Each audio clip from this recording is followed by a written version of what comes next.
My name is Professor Matthew Petway at the University of South Alabama. I'm the author of Cuban Literature in the Age of Black Insurrection, Manzano Plácido, and Afro-Latino Religion.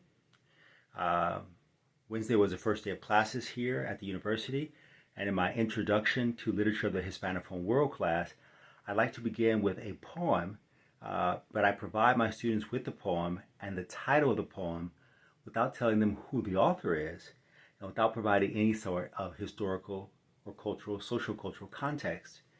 I gave the students this poem, and they began to struggle with the text, really trying to figure out what the text was about primarily, and then trying to surmise what they could about the gender of the author. The poem was from the author Juan Francisco Manzano, one of the authors that I examined, kind of a Cuban Frederick Douglass of sorts, that I examined in my book, Cuban Literature in the Age of Black Insurrection.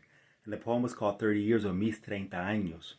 And so I use that method in order to demonstrate to students the significance of historical context and social context, that without those, the text has little or perhaps no meaning, right?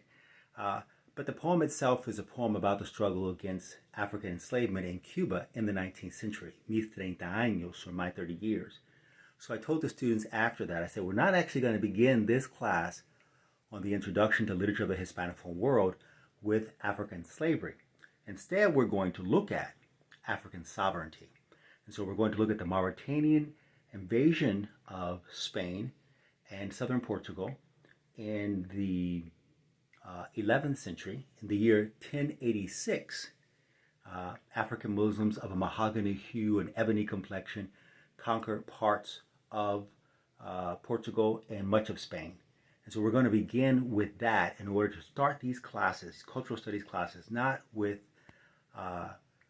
portraits of enslavement and oppression, but rather African sovereignty. Ashe.